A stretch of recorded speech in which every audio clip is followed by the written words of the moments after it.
And hello, everybody, and welcome to a Gridiron Gabbin here on NFLGridironGab.com and on RavensGab. I'm Matt Loede, and we are welcoming in our site editor at RavensGab.com, none other than Matt Jergensen. Matt, good to talk to you again. How are you, buddy? Doing pretty good. Glad to see the weather is turning and summer's upon us, and hopefully that means training camp sometime soon also. Yeah, no question about it. Matt, let's talk a little bit about the Ravens' first training camp and also just some coverage here about what the team is doing, what the team did, and maybe where it's going. First of all, your initial impressions of the draft. Of course, with the 23rd pick, the team took Michael Loede for the offensive tackle from Mississippi, trading up with New England to get him. Paul Kruger, defensive end in the second round out of Utah. Tell us a little bit about your first two impressions of those guys as well as some of the other players that the Ravens took in the draft. Yeah, definitely the first round selection. I think they really addressed the need covering the right tackle position by getting Michael Loede. They really didn't think that he was going to be able to fall to them, and when they saw that opportunity, they definitely traded up with New England to be able to grab him. But the right tackle's been an iffy spot for years now. They had Orlando Brown for a couple of years, and even this past season, they had Willie Anderson, they had Adam Terry.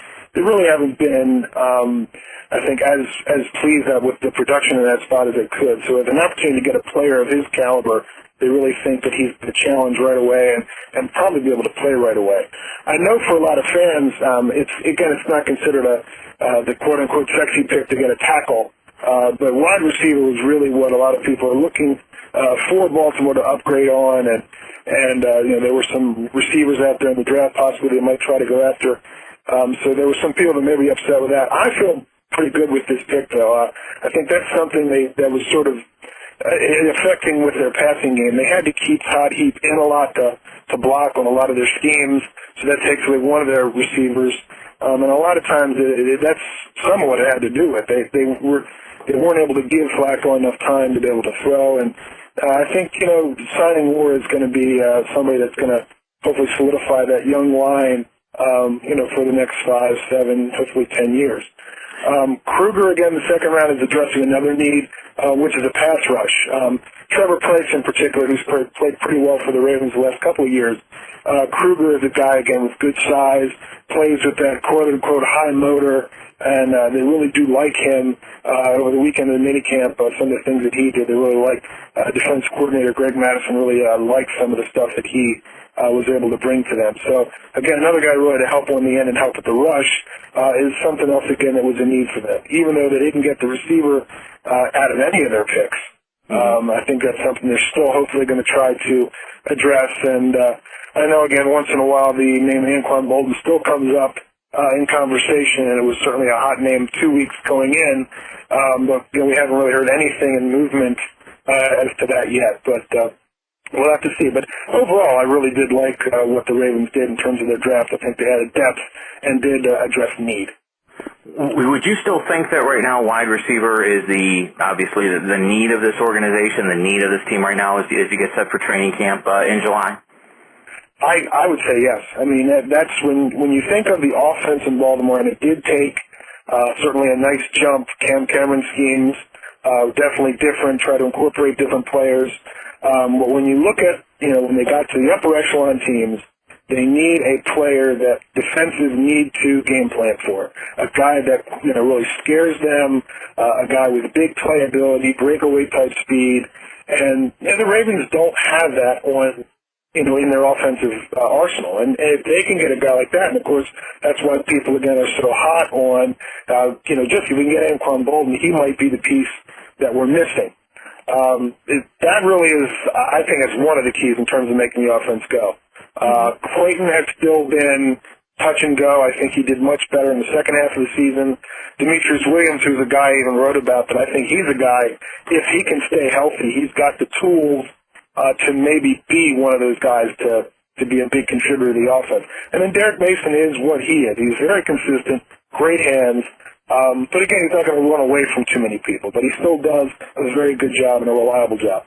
That is going to be the key, and getting someone to grow with Joe Flacco over the years, that could really turn the corner for this offense and make them a middle of the pack to maybe even higher in terms of being able to put points on the board. Again, we're talking with Matt Jergensen here at RavensGab, on RavensGab, of course, and on NFL Gridiron Gab. Matt, real quick before we let you go, just your initial impressions of the offseason as a whole. The team did, of course, lose Bart Scott to the Jets. Of course, they lost Rex Ryan to the Jets. The defensive coordinator goes over as the head coach. What's your initial thoughts on the offseason? And, obviously with this team making it all the way to the AFC Championship game last year, there will be no sneaking up on teams in 2009. No.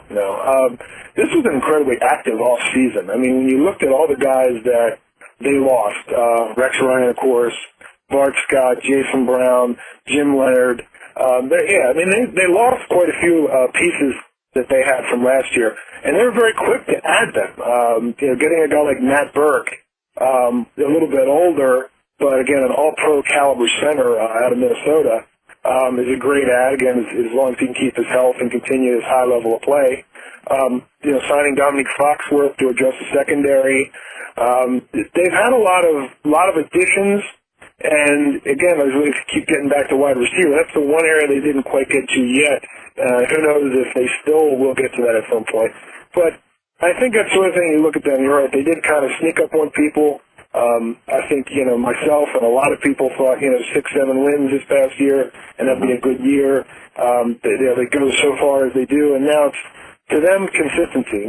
This next year, the Rams have had a habit of, year to year, they had 10-11 wins.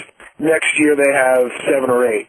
Can they stay in that 9 to 10, 11 win range? Can they contend? And of course, can they beat Pittsburgh? That was certainly the Achilles heel. They could not get past them in 3 games, and that's how. And they've even mentioned that over the offseason. They said, we have to.